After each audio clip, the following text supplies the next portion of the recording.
Abra comigo a palavra do Senhor, Lucas, capítulo 4, verso 1 a 13.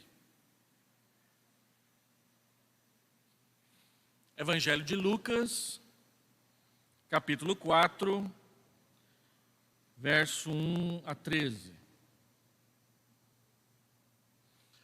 Nosso irmão Marlon já orou pelas nossas irmãs Ana e Iracema. Nós recebemos agora há pouco a notícia de que nossa irmã Ana saiu da UTI, veio para o quarto. E nós recebemos a notícia também de que nossa irmã Iracema não está bem, o seu estado é gravíssimo. Vamos orar mais uma vez por ela, pedir ao Senhor que a guarde, que a proteja. Feche seus olhos. Pai, nós continuamos intercedendo em favor da tua serva, a nossa irmã Iracema. Pedimos que o Senhor esteja com ela neste momento em que ela atravessa por essa enfermidade e o seu estado é grave. Ó Pai, ela está nas tuas mãos, pedimos, o nosso desejo, o nosso pedido é que o Senhor traga cura sobre ela. Todavia, nós sabemos que ela pertence a ti e ela está inteiramente nas tuas mãos. Nós pedimos que o Senhor a livre de maior sofrimento, que o Senhor aguarde, que o Senhor restaure a sua. Pedimos que o Senhor guarde também seus filhos, o nosso irmão Pierre, que está conosco aqui no templo nessa noite, a Michele. E pedimos que o Senhor esteja com eles, guardando também o seu coração, livrando-os da ansiedade e do temor. Traz, Pai, Senhor Deus, aos teus servos. Guarda a tua serva na concha das tuas mãos, pois o Senhor é bom e o Senhor cuida dos seus. Nós oramos. Em nome de Jesus. Amém. Lucas, capítulo 4. Nós iniciamos na semana passada uma nova série expositiva no Evangelho de Lucas. E eu quero chamar essa série de Vem Comigo. Nós vamos fazer 25 exposições no Evangelho de Lucas, todas elas no período em que Jesus prega na Galileia, que os estudiosos chamam de o Ministério Galileu, e no Evangelho de Lucas o Ministério Galileu vai do capítulo 4 até o capítulo 9. Lucas, ele começa falando a respeito de Jesus, mostrando a sua plena humanidade, e à medida em que ele mostra a plena humanidade de Jesus, ele vai revelando também a sua divindade.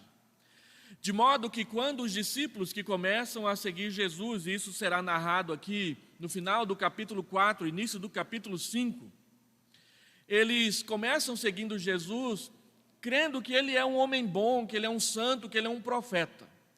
Mas quando nós chegarmos lá no capítulo 8, junto com os discípulos vão perceber que eles estão seguindo não somente um homem santo, um profeta, mas eles estão seguindo Deus. E Lucas, na sua narrativa, vai mostrando tanto a plena humanidade de Jesus, quanto a sua maravilhosa divindade diante dos nossos olhos. Enquanto nós vivemos numa época que as pessoas conhecem tão pouco Jesus, expor a palavra e mostrar como Lucas enfatiza essa humanidade tão maravilhosa e essa divindade tão poderosa, um curso de discipulado para nós revermos se a nossa fé em Jesus está de fato depositada no Deus homem que veio e viveu entre nós. E hoje eu quero falar sobre a tentação de Cristo, Lucas capítulo 4, versículo 1 a versículo 13. A palavra do Senhor diz assim: Jesus, cheio do Espírito Santo, voltou do Jordão e foi guiado pelo mesmo Espírito no deserto. Durante 40 dias, sendo tentado pelo diabo. Nada comeu naqueles dias, ao fim dos quais teve fome. Disse-lhe então o diabo: se és o Filho de Deus, ou uma outra tradução, já que és o Filho de Deus, manda que esta pedra se transforme em pão. Mas Jesus lhe respondeu: está escrito, não só de pão viverá o homem. E elevando-o, mostrou-lhe num momento todos os reinos do mundo. Disse-lhe o diabo: dar-te-ei toda esta autoridade e a glória destes reinos, porque ela me foi entregue e a dou a quem eu quiser, portanto, se prostrado me adorares, toda será tua. Mas Jesus lhe respondeu: está escrito, ao Senhor teu Deus adorarás e só a Ele darás culto. Então o levou a Jerusalém e o colocou sobre o pináculo do templo e disse: se és o Filho de Deus, atira-te daqui abaixo, porque está escrito, aos seus anjos ordenará a teu respeito que te guardem, e eles te susterão nas suas mãos para não tropeçares em alguma pedra. Respondeu-lhe Jesus: dito está, não tentarás o Senhor teu Deus. Passadas que foram as tentações de toda sorte, apartou-se dele o diabo até momento oportuno. Vamos orar mais uma vez. Senhor, fala por meio da Tua palavra e do Teu Espírito ao coração dos irmãos que estão presentes aqui no templo, daqueles que nos assistem ao vivo na internet e daqueles que depois, posteriormente, assistirão ao vídeo que ficará lá gravado. Fala, Senhor Deus, às pessoas. Transforma os corações pela palavra do Senhor. É a oração que nós pedimos e que fazemos em nome de Jesus, o nosso Salvador. Amém. Vamos direto ao ponto. Transformar pedras em pães seria uma tentação para algum de nós aqui neste templo? Se eu chegasse para você e dissesse: transforme essa pedra num pão, isso seria uma tentação para você? Claro que não. Você não tem o poder de transformar uma pedra em pão. Então não é tentação para você. Mas para Jesus Cristo era. Porque embora Jesus Cristo seja homem, plenamente homem, Ele é ao mesmo tempo Deus. Ele pode transformar pedras em pães quando, como, do jeito que Ele quiser. Ele pode transformar num pão francês, ou num pão sovado, ou naqueles pães maravilhosos que as irmãs fazem e às vezes dão de presente para o pastor, que é uma verdadeira tentação para ele. Ele pode fazer isso, mas nós não. Esse texto mostra para nós, na ótica do Evangelho de Lucas, que Jesus Cristo é mais humano do que nunca.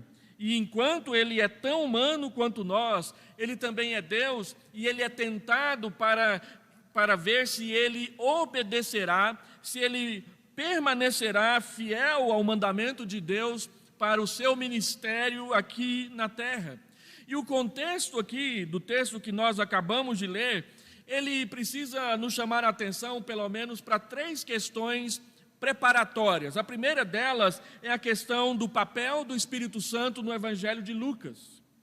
2 elementos que Lucas usa para destacar a plena humanidade de Jesus Cristo são as orações que Jesus Cristo faz e a ação do Espírito Santo no seu ministério. Você verá, à medida que nós estivermos andando no Evangelho de Lucas, quantas vezes Lucas mencionará a ação do Espírito Santo na vida de Jesus. Aqui ele já começa dizendo que Jesus foi levado para o deserto cheio do Espírito Santo. E o versículo 14 diz que ele sairá do deserto cheio do Espírito Santo, no poder do Espírito Santo. Sobre as orações de Jesus, nós falaremos numa outra ocasião. Agora, a ação do Espírito é destacada nos eventos de preparação e também do nascimento de Cristo. Por exemplo, a Bíblia diz que João Batista seria cheio do Espírito Santo desde o ventre materno, Lucas capítulo 1, versículo 15. Também o Espírito Santo fez João Batista estremecer no ventre da sua mãe, quando Maria a visitou, capítulo 1, versículo 41 e versículo 42. Foi o Espírito Santo que fez João Batista estremecer no ventre da sua mãe. E ainda foi o Espírito Santo que conduziu os eventos em que João recebeu o seu nome, levando o seu pai a compor o que nós conhecemos como o Cântico de Zacarias, Lucas capítulo 1, versículo 67. Foi o Espírito Santo quem desceu sobre Maria e a fez engravidar sobrenaturalmente, capítulo 1, versículo 35. Foi o Espírito Santo que levou Isabel a exultar jubilosa ao receber Maria grávida em sua casa, dizendo que ela era bendita por causa do fruto do seu ventre, capítulo 1, versículo 41 e 42. Ainda foi o Espírito Santo que levou Simeão ao templo no momento exato em que Jesus estaria lá, para que o conhecesse e sobre ele falasse aquilo que está narrado no capítulo 2, versículo 25 e 27. Foi o Espírito Santo que apareceu na forma de pomba por ocasião em que Jesus Cristo foi batizado, capítulo 3, versículo 21 e versículo 22. Novamente, após esse evento que nós acabamos de ler aqui, o texto diz que Jesus foi tentado no deserto, estando cheio do Espírito, e saiu do deserto no poder do Espírito, capítulo 4, versículo 1 e versículo 14. A Bíblia diz que Jesus exulta do Espírito após a chegada dos discípulos ao completarem a sua primeira ação missionária, capítulo 10, versículo 21. E não acabou não. Antes de subir aos céus após a sua ressurreição, a Bíblia diz que Cristo prometeu a presença do Espírito Santo com a sua igreja permanentemente, capítulo 24, versículo 49, o que fica totalmente evidente ao lermos o livro de Atos, que mostra constantemente o Espírito conduzindo a igreja em todos os momentos difíceis e alegres da sua caminhada. Observando este relato do Evangelho de Lucas, o resultado dessa ação do Espírito, segundo Lucas nos mostra, é que a igreja pulsa com a alegria do bom êxito em função de um irresistível movimento da graça de Deus no nosso meio e sobre nós, por causa e em função da presença do Espírito Santo habitando no coração de cada crente dentro da sua igreja.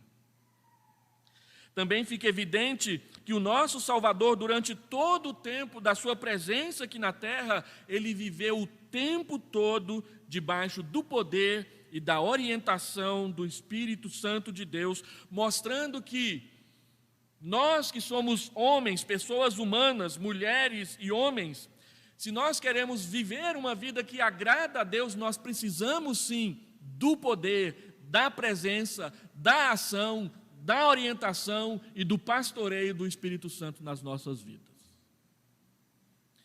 A segunda questão preparatória que Lucas nos mostra é que a tentação de Jesus acontece no deserto. Deserto, que é um lugar onde não há plantações, não há colheitas, geralmente há areia, e no caso da Palestina, um lugar onde há muita pedra. Recentemente eu li uma reportagem que um ricaço israelita achou que o deserto do Negueb era uma cor só, então ele foi para o deserto e começou a pintar as pedras do deserto do Negueb para ver se ele ficava um pouquinho mais alegre. Não é um deserto de areia como o deserto do Saara, é um deserto de muita pedra, muita sequidão e muitas pedras pontiagudas, inclusive. Agora, o deserto na Escritura tem um lugar muito interessante. A Bíblia mostra que estar no deserto, segundo as Escrituras, é estar num lugar de peregrinação, num lugar de provação e num lugar de tentação. Foi assim quando Israel passou 40 anos andando no deserto ao receber o castigo de Deus por ter menosprezado a terra que ele lhe oferecia.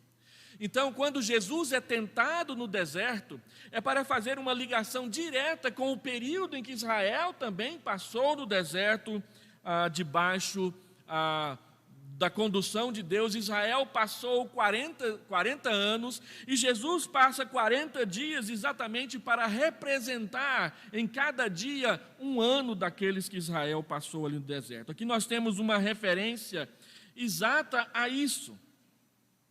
Deuteronômio capítulo 8 é o texto mais importante para você entender o que foi o deserto na vida de Israel e o que o deserto significa para Jesus aqui, nesse momento de tentação. E é curioso que o texto que Jesus cita para Satanás, quando ele é tentado por ele, é exatamente Deuteronômio capítulo 8, o texto em que Deus explica o significado do deserto para Israel. Em Deuteronômio 8 diz que o tempo no deserto foi um tempo de humilhação, de provação, para que Deus pudesse ver o que estava no coração de Israel, se Israel guardaria ou não guardaria os seus mandamentos. Deuteronômio capítulo 8, versículo 2. Ali no deserto, Deus humilhou a Israel e o provou, mas também o sustentou com o maná, para Israel aprender que nem só de pão viverá o homem. Deuteronômio 8, versículo 3. E o terceiro assunto preparatório é o fato de que Jesus está no deserto sendo tentado pelo diabo. Ao lermos as narrativas das tentações de Cristo nos evangelhos de Mateus, de Marcos e de Lucas, nós não podemos deixar de observar que Jesus não foi tentado somente uma vez. O próprio versículo 13 do texto que nós acabamos de ler diz que Jesus sofreu toda sorte de tentações o tempo todo em que ele estava aqui na terra.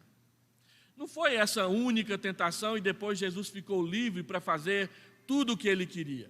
A Bíblia diz que Satanás procurava sempre uma oportunidade para tentar Jesus. E Hebreus diz que ele foi tentado de várias maneiras, em várias ocasiões, com todo tipo de tentação que você, eu, nós, homens, mulheres, crianças, adolescentes, jovens e idosos, somos tentados todo dia, mas a Bíblia diz que ele permaneceu sem pecado e ele o fez por amor a cada um de nós, para nos sustentar nas nossas quedas e nos levantar para, em arrependimento e reconciliação, andar com Ele. Mas o que é tentação? A tentação, quando nós olhamos do ponto de vista de Deus, ela ganha o nome de um teste, uma provação. Deus quer ver, Deus nos testa para ver se permaneceremos fiéis a Ele, à sua aliança, ou nós o abandonaremos. Quando nós olhamos para a tentação do ponto de vista de Satanás, ela é uma tentativa de nos fazer cair no pecado e por isso nos afastar da comunhão com o nosso Deus. É uma tentativa de nos levar para a apostasia. O diabo, ele coloca armadilhas no nosso caminho, a fim de que nós tropecemos na nossa caminhada e percamos a fé no meio do caminho. Chris Landgaard, no seu livro O Mal que Habita em Mim, um livro que nós começamos a estudar aqui na nossa escola dominical ano passado, ele diz que a tentação é a isca atirada para enganar e prender a nossa cobiça, a fim de conduzi-la ao pecado e depois à morte. Nessa narrativa da tentação, nós podemos ver nosso Salvador mais humano do que nunca, sofrendo os mesmos ataques, as mesmas palavras sedutoras que cotidianamente nós sofremos, mas ele, diz a palavra de Deus, resistiu e resistiu por amor a nós. E a minha proposição, então, é levarmos a perceber em cada uma das três tentações que são mostradas aqui, como que a humanidade de Jesus aparece na sua submissão ao Espírito Santo de Deus. Primeiro, versículo 3 e versículo 4, mostra que Jesus foi tentado a usar o seu poder para satisfazer necessidades pessoais. Transforme esta pedra em pão, é a tentação de Satanás. Mas a tentação, ela não vem de forma crua e direta, ela vem com uma frase preparatória. Satanás chega para Jesus, aparentemente parecendo que o está bajulando, mas não é isso que ele está fazendo. Ele diz: se és filho de Deus, transforme essa pedra em pão. Uma outra tradução do texto original, ela fica melhor de entender o que Satanás está fazendo. Ele está fazendo uma ironia com Jesus, ele está dizendo assim: já que você é filho de Deus, transforme essa pedra em pão, eu quero ver. Satanás retoma a fala do próprio Deus lá no capítulo 3, versículo 22, quando Jesus é batizado. Então Deus diz: tu és o meu filho amado, em ti me comprazo. Deus disse: tu és o meu filho. Então Satanás retoma: se você é o filho, então faça. Satanás não está bajulando Jesus, Satanás está desdenhando da humanidade de Jesus. Você é filho de Deus, coisíssima nenhuma. Ou se você é filho de Deus mesmo, então resolva o problema da fome que você está atravessando nesse momento. É como se Satanás dissesse: que ridículo, o Filho de Deus, Todo-Poderoso, passando fome nesse deserto. Faz assim, e você vai ter quantos pães você quiser para comer. Para que passar fome? Então Jesus é tentado a usar o seu poder para resolver um problema pessoal. Usar o seu poder significa abrir mão de viver plenamente como homem. É a mesma coisa que Jesus reconhecesse perante Satanás que ele não conseguiu ser homem por muito tempo.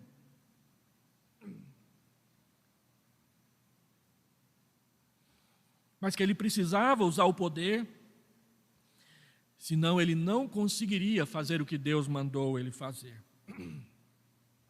A grande questão da tentação de Cristo é essa: que tipo de Messias ele era? Um Messias que não consegue se submeter à palavra de Deus? Ou um Messias que na primeira oportunidade ele mostraria que é poderoso? Essa que é a questão. O texto diz que, estando cheio do Espírito Santo, revestido de poder para fazer milagres, ele poderia resolver tudo com um estalar de dedos. Ele tinha poderes que os outros homens, como eu e você, nós não temos. Ele usaria o seu poder para servir o Pai, ou ele usaria o seu poder para servir a si mesmo? Se ele usasse o poder para servir a si mesmo, ele teria fracassado como homem. Então ele não poderia nos resgatar dos nossos pecados humanos.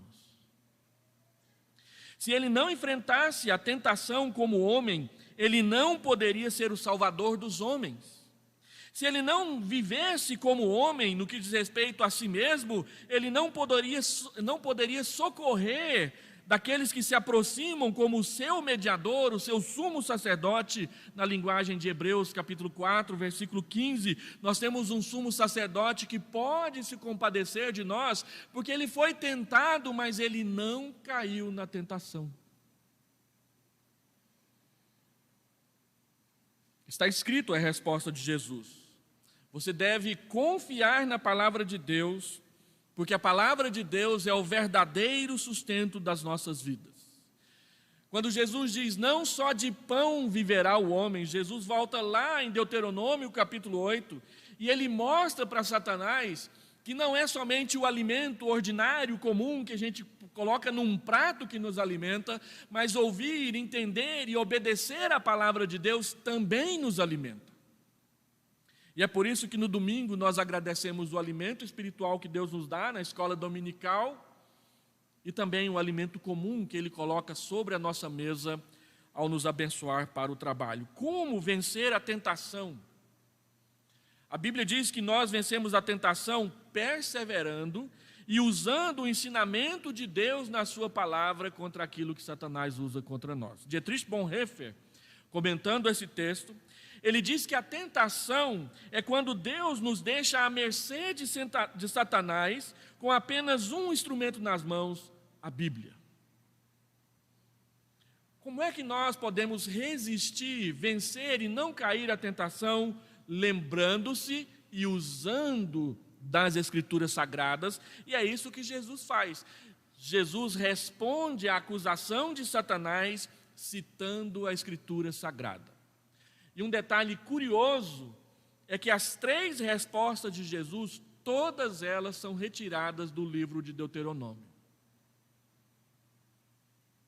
Você já leu Deuteronômio? Você conhece Deuteronômio? Quando Jesus precisou, ele usou Deuteronômio para vencer Satanás.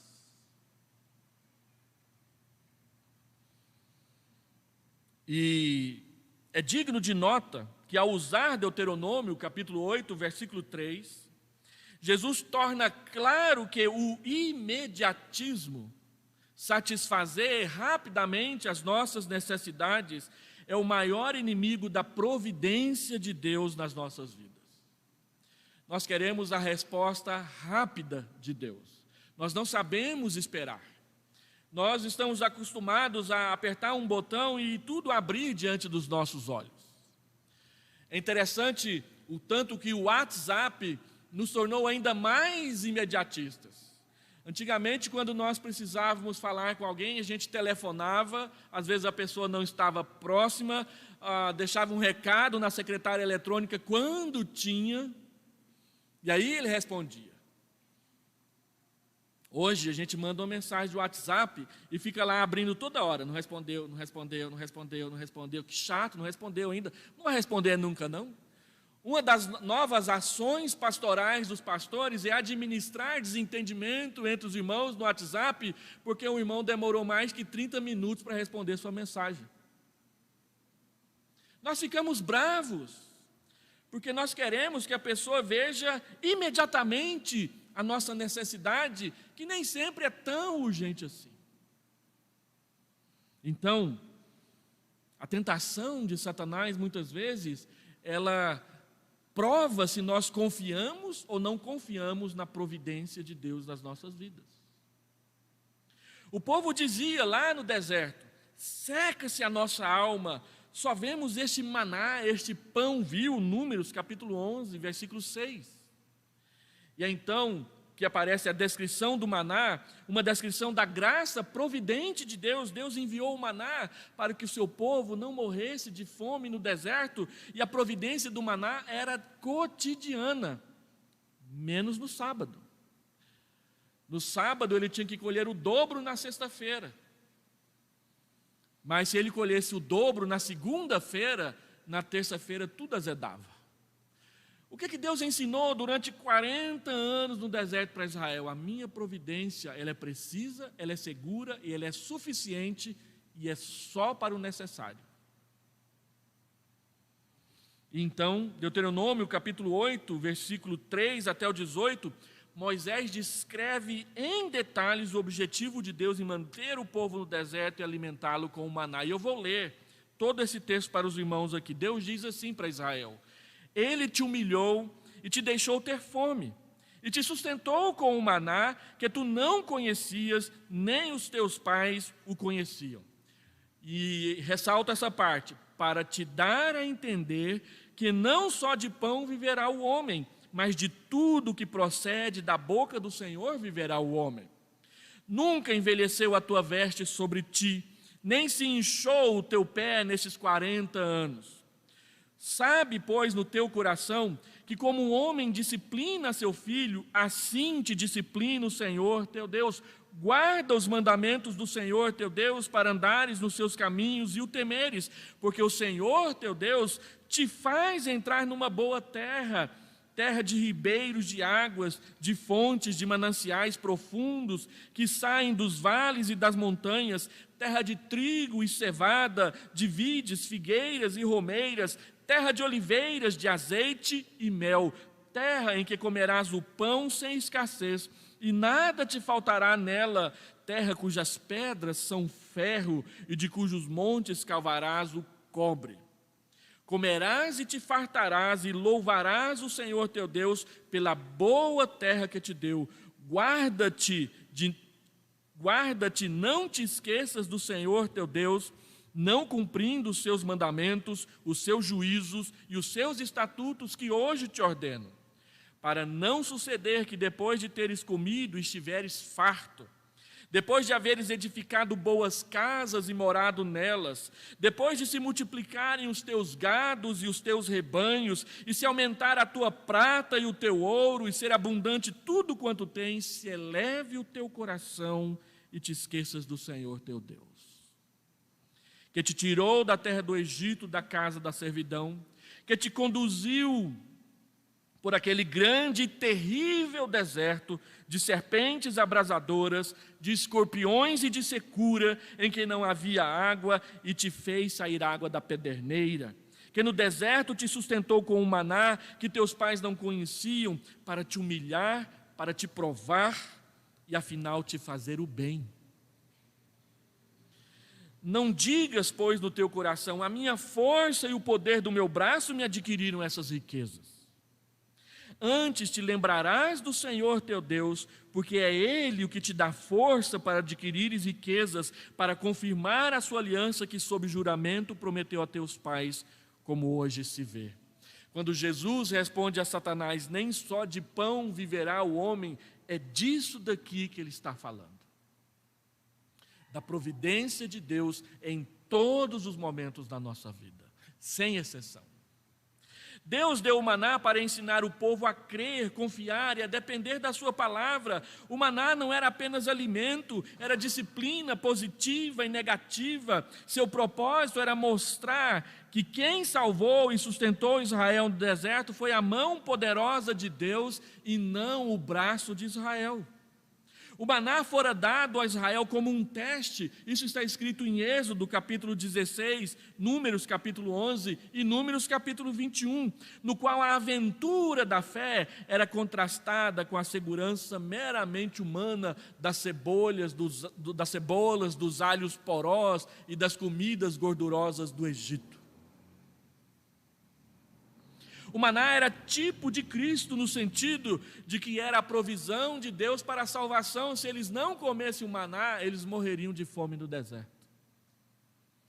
Se nós não crermos em Cristo, nós não viveremos na eternidade com Deus. É nesse sentido que o maná é comparado tipologicamente com o nosso Salvador, o que nos sustenta nas nossas tentações, afinal.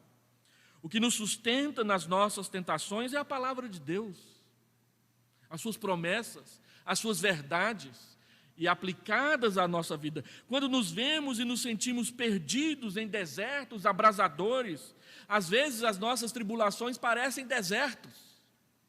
É a palavra de Cristo que nos sustenta, é ela que lava a nossa alma, é ela quem refresca o nosso coração e mata a nossa sede e a nossa fome.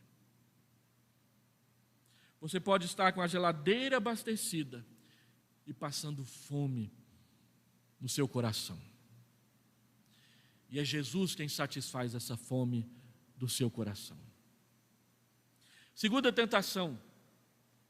Jesus é tentado a trocar a cruz por um reinado terreno imediato. E Satanás aqui, todo pomposo, todo garboso, ele se oferece a Jesus, se apresenta a Jesus como governante de todos os reinos da terra. E ele ainda diz que tudo isso lhe foi dado. E eu pergunto, onde na Bíblia diz que Deus entregou de bandeja todos os reinos para Satanás? Nenhum lugar. Isso aqui é conversa do demônio. O que Satanás está propondo para Jesus é o seguinte: me adora e eu não vou ser mais problema para você, eu te dou tudo, eu saio do seu caminho. Satanás tenta iludi-lo de que ele é o seu principal inimigo, mas não é. O nosso principal inimigo não é Satanás, o nosso principal inimigo é a morte, especialmente a morte sem Deus no nosso coração. E a Bíblia diz que o último inimigo a ser vencido foi a morte na cruz. Porque a morte é exatamente a declaração de Deus de que nós não podemos entrar na sua casa. Quando Adão pecou, ele morreu, não no sentido de que ele bateu as botas, parou de respirar e foi enterrado num cemitério. Ele morreu no sentido de que Deus o expulsou da sua presença. Ele teve de sair, ele não pôde permanecer diante da santidade de Deus. Isso é a morte. É você não ter o direito de voltar a viver com Deus por toda a eternidade. Então Satanás está dizendo para Jesus o seguinte: me entrega a sua confissão de fé e você está livre de ter que me enfrentar lá na frente. Todavia, Cristo não retruca Satanás. Em outras ocasiões, Jesus chama Satanás de o príncipe deste mundo. João capítulo 12, verso 31, 14, verso 30. Também João capítulo 16, verso 11. Mas em Efésios capítulo 2, verso 2, ele diz que ele é o príncipe da potestade do ar. A proposta de Satanás é dar de bandeja o governo do mundo a Cristo em troca da sua adoração, do seu culto. Satanás está dizendo: me reconhece que eu sou maior do que Deus, o Pai, e você está livre de mim. Mas isso é mentira. Ele não é tudo isso. Ele não é nada disso. No entanto, a Bíblia diz que Deus nunca renuncia à sua glória e jamais Ele dá a sua glória para outro ser ou para outra pessoa. A Escritura inteira afirma que Deus é soberano e Ele reina sobre tudo. E João capítulo 8, versículo 44, Jesus desmascara Satanás dizendo que ele é o pai da mentira e que jamais ele conseguiu se firmar na verdade. Então, buscar poder e sucesso significa aceitar o mesmo caminho da nossa cobiça pecaminosa. Satanás oferece poder e pompa, autoridade e glória. A autoridade da qual Satanás fala é o direito de governar. A tentação de Cristo aqui era ganhar a coroa do mundo sem passar pelo vexame da cruz. Porque quando ele ressuscitou, a Bíblia diz que ele foi assunto ao céu e sentou à direita da majestade de Deus. Deus lhe deu um nome, diz Filipenses capítulo 2, versos 5 a 11, que está acima de todo e qualquer nome. E Efésios capítulo 1 diz que Jesus está sentado acima, muito acima de todo o poder e potestade que possa existir nesse mundo. A palavra traduzida em Efésios 1, 22 por acima é um superlativo dizendo que é muito acima, bem para cima do que Satanás acha que ele pode alcançar. Como que Jesus responde a Satanás? Ele diz: está escrito, Deus deve estar sempre em primeiro lugar nas nossas vidas. Nunca Satanás. Nunca qualquer outra coisa, qualquer desejo, qualquer projeto, qualquer sonho.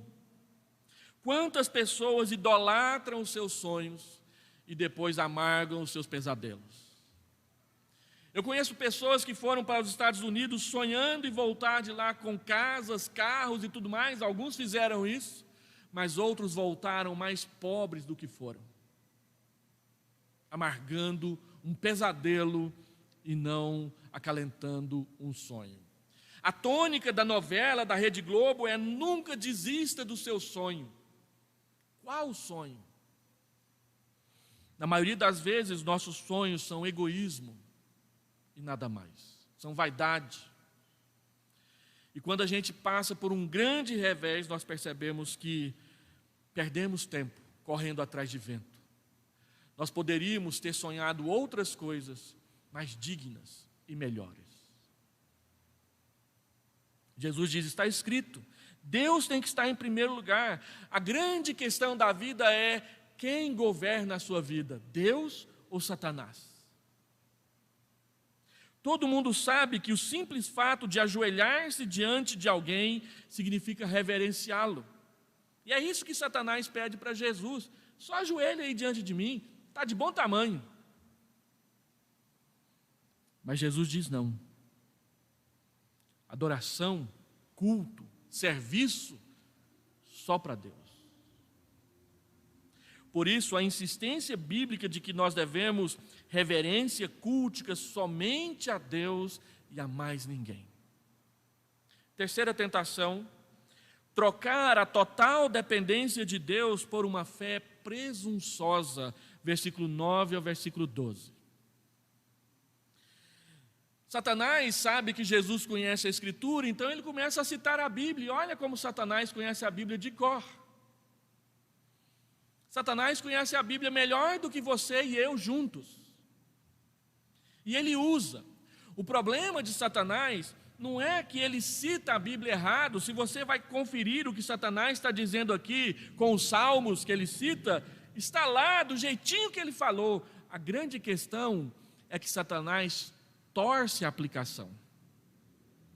Ele muda a interpretação. ele esconde detalhes, ele enfatiza outros. Satanás não cita errado as Escrituras, ele aplica errado. O problema não é quantas vezes você já leu a Bíblia. O problema é se você obedece o que você já conhece. Às vezes nós nos arrogamos, presbiterianos são conhecidos por aí por pessoas que conhecem a Bíblia, são preparados, especialmente seus pastores, mas isso não é grande vantagem diante de Satanás. A grande vantagem é se todo esse conhecimento da Escritura está a serviço de Deus. Essa é a vantagem. Então Satanás cita certo texto e o aplica errado, para fazer Jesus errar. É mais ou menos como aquela história, a Bíblia diz que Ana orou e pediu um filho, então Deus respondeu e deu um filho. Então, toda mulher que orar pedindo um filho, Deus tem que dar um filho para ela. Ora, a Bíblia não diz que porque Deus deu um filho para Ana em resposta à oração, ele é obrigado a dar um filho para todas as mulheres em resposta à oração. Muitas mulheres oraram e não tiveram filhos. Então, é a Bíblia que está errada ou é a minha forma de aplicar a Bíblia que não está coerente com a verdade? Satanás faz exatamente isso. Ele cita certo, mas ele aplica errado para te fazer duvidar de Deus. Satanás quer induzir a Cristo a praticar uma fé presunçosa, ou seja, julgar de acordo com certas probabilidades, supor e imaginar que será assim, agir pela vaidade, pensar por meio de possibilidades, colocar Deus à prova sempre. Então a resposta de Jesus é: não tentarás ao Senhor teu Deus. Eu conheci um missionário presbiteriano. Ele era mais ou menos assim, ele queria fazer um curso de inglês na China. Só para você pensar, por que eu vou estudar inglês na China? Não vou estudar nos Estados Unidos? Então, ele se inscreveu num curso de inglês na China, num curso presencial, comprou as passagens em 6 parcelas, e aí ele mandou e-mails e cartas para as igrejas, dizendo: olha, Deus me mostrou que eu tenho que estudar inglês lá na China, eu já comprei as passagens e eu preciso pagá-las, senão vai ser mau testemunho cristão. Ora, mas espera aí. Agora nós somos obrigados a pagar a passagem do missionário só porque ele comprou a prestação sem saber se ia ter condição de pagar? Isso é presunção. Isso tem um nome feio que as pessoas usam aí, que eu não lembro agora, nem vou falar. Mas nós respondemos a carta daquele missionário dizendo: você comprou, você paga. A nossa igreja não está comprometida com isso. Por que as pessoas fazem isso? E dizem que isso é fé. Isso não é fé, isso é presunção. Presunção pecaminosa. Jesus, ele diz para Satanás o seguinte: não tentarás o Senhor. Está escrito: não se brinca com a fé em Deus. A resposta de Cristo é: não tente a Deus, de Deus não se zomba. Aquilo que o homem plantar, diz Gálatas capítulo 6, o homem colherá. Confiar em Deus significa submeter-se a Ele e não mandar nele. Confiar em Deus significa ser humilde em sua presença e não invocá-lo para sustentar as nossas vaidades pessoais. Confiar em Deus significa depender dele e não abusar da sua providência cotidiana para as nossas vidas. Jesus não troca fé por conjectura, por presunção, e ele nem troca submissão por insolência. Ele foi tentado a provar a proteção de Deus para ele, mas ele confiou em Deus e não deu ouvidos a Satanás. Nós não temos que provar que somos filhos de Deus. Nós simplesmente temos que viver como filhos de Deus. É isso que a Bíblia ensina. Deixa eu terminar esse sermão fazendo algumas aplicações para você levar para casa. e se Deus quiser te convencer a voltar aqui domingo que vem, porque tem mais. Primeiro, ao vencer as suas tentações, Cristo mostra e nos ensina como nós podemos vencer as nossas. Então, para vencer a tentação, é preciso estar, em primeiro lugar, cheio do Espírito Santo. A Bíblia diz, enchei-vos do Espírito. E logo depois ela diz como, Efésios capítulo 5, verso 18 a 21. Paulo responde como ser cheio do Espírito Santo, usando 4 ou 5 gerúndios. Enchei-vos do Espírito, falando entre vós com salmos, não gritando uns com os outros, não xingando uns aos outros, não falando mal uns dos outros pelas costas, mas conversando com a linguagem bíblica uns com os outros. Ele diz lá na Escritura, e deixa eu abrir o texto aqui, porque a memória, quando a gente está falando, falha. Efésios capítulo 5, verso 18 a 21. Paulo diz então que nós somos cheios do Espírito Santo, falando entre nós com salmos, entoando e louvando de coração ao Senhor, trocando palavras torpes, palavras feias por hinos de louvor nos nossos lábios. Ele diz mais, dando sempre graças por tudo a nosso Deus, vivendo uma vida de gratidão e não de reclamação, de murmuração. E por último, sujeitando-vos uns aos outros no temor de Cristo. Como que eu sou cheio do Espírito? Aprendendo a conversar e não a gritar uns com os outros. Aprendendo a louvar a Deus em vez de ficar só reclamando da vida. Aprendendo a ser grato em todos os momentos da minha vida e aprendendo a respeitar o irmão, a irmã que congrega na mesma igreja comigo. Para vencer as tentações, em primeiro lugar, nós precisamos ser cheios do Espírito Santo. E se você seguir este caminho que o apóstolo Paulo propõe, você estará entrando no caminho de ser cheio do Espírito Santo. Mas ele diz mais para nós aqui. Quando somos cheios do Espírito, nós sabemos o que dizer, nós sabemos quando dizer, nós sabemos isso porque temos consciência do papel do Espírito Santo na nossa relação com o Pai. Colossenses capítulo 3 diz que o Espírito Santo é o árbitro em nossos corações, pela fé. É Ele quem arbitra, é Ele quem julga as nossas faltas no nosso campo, na nossa partida de futebol da nossa vida. Segunda aplicação, para vencer a tentação é preciso conhecer e saber usar as Escrituras. Aquele que nos tenta conhece a Bíblia em alguns momentos mais do que nós. Hoje de manhã nós mostramos que para saber enfrentar o sofrimento nós precisamos santificar a Cristo como Senhor, estando sempre preparados para responder a respeito da fé e da esperança que há em nós. Sempre preparados. A palavra preparados é ter tudo à mão. Ter a Escritura à mão. Ter a Escritura na memória. Quando eu era pastor em Uruaçu, nós recebemos a visita de uma igreja batista no culto nosso. Lá em Uruaçu, na Semana da Bíblia, nós reunimos as igrejas todas em uma igreja só. E lá na nossa igreja, quem foi o pregador foi o pastor da igreja Batista, Independente e Pentecostal de Uruaçu. Ele veio pregar na nossa igreja. Ele ensinou um cântico muito simples, fácil de você aprender. Eu vou repeti-lo aqui e duvido que você vai esquecer dele depois. Ele diz assim: o bom cristão tem a Bíblia na mão, tem a Bíblia na mente e no coração. Era uma música. O bom cristão tem a Bíblia na mão, tem a Bíblia na mente, tem a Bíblia no coração. E tão logo ele terminou de ensinar esse cântico, a nossa filha mais velha tinha menos de 2 anos de idade, ela virou para a irmã que estava do lado e disse assim: viu? É exatamente isso.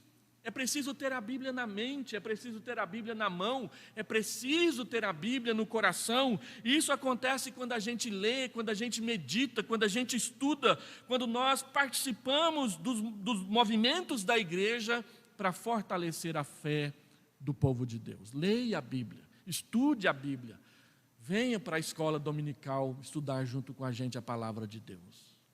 Isso é instrumento de Deus para te ajudar a vencer a tentação. Porque se tentação é você estar diante de Satanás só com a Bíblia na mão, e aí? Como é que é a Bíblia na sua mão? Essa semana eu terminei a minha 32ª leitura. Comecei a 33ª. Mas eu já estou indo para 40 anos de fé. Eu acho que eu estou 10 anos atrasado na minha leitura. Mas eu fico pasmo de ver o quanto os presbiterianos leem pouco as Escrituras. Conhecem pouco as Escrituras. E aí de repente chega para mim e fala assim: pastor, o senhor está errado, a gente tem que fazer do jeito que eu faço lá na minha empresa. A sua empresa é a Bíblia? Não. Nós somos povo de Deus. A Bíblia é a nossa única regra de fé e de conduta. Então, se eu quero me conduzir e andar pela fé, eu preciso conhecer a Bíblia, inclusive para enfrentar as tentações. Terceiro e último, para vencer a tentação, é preciso aprender a viver todos os dias somente para Deus e confiar no relacionamento que em Cristo nós temos com Ele. Viver para Deus. Lutero e Calvino usavam uma frase em latim para dizer o que é viver com Deus. É viver coram Deo. A expressão coram Deo quer dizer na presença de Deus, diante de Deus, diante dos olhos de Deus. O salmista diz no Salmo 116, que darei ao Senhor por todos os benefícios que Ele fez para comigo, eu andarei na presença do Senhor enquanto eu viver, todos os dias. Ele é o nosso Pai, Ele nunca nos deixará na mão, Ele jamais deixará de ser o nosso Pai que nos ama. Ele disse, olha, se vocês que são maus gostam de dar bons presentes para os seus filhos, quanto mais Deus que é bom. Deus gosta de dar bons presentes para os membros da Igreja Presbiteriana de Vila Nova e todos os membros de todas as igrejas que amam e pregam o Evangelho do Senhor Jesus Cristo. Por isso, pode pedir. Aquele que bate, a porta abre. Aquele que busca, encontra. Aquele que pede, recebe. E recebe do Pai. E Paulo ainda, ele aumenta isso ainda superlativamente quando ele diz que quando nós oramos, Deus é capaz de nos atender muito além de tudo que nós pedimos e pensamos em pedir. Ele dá mais do que a gente pede, porque Ele é bom. E a Bíblia diz que Ele nos dá livramento de modo que possamos suportar a tentação. Transformar pedras em pães não é tentação para nós, mas era para Jesus Cristo. Ele venceu todas e cada uma das suas tentações e as nossas para poder nos socorrer. Ele nos socorre quando nós levamos até Ele as nossas tentações. Quais são as tentações que você, homem, mulher, jovem, rapaz, moça, está enfrentando nesses últimos dias? Você tem sido tentado sexualmente? Você tem sido tentado espiritualmente? Você tem sido tentado sentimentalmente? Leve a Cristo. Ele te ajuda, Ele te socorre. Vamos orar?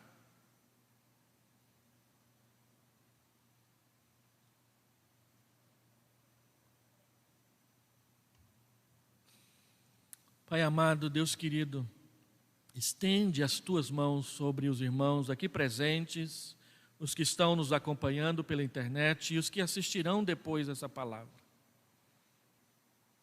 Levanta a Tua mão para socorrer aquele que está sendo tentado, aquela que está debaixo da tentação.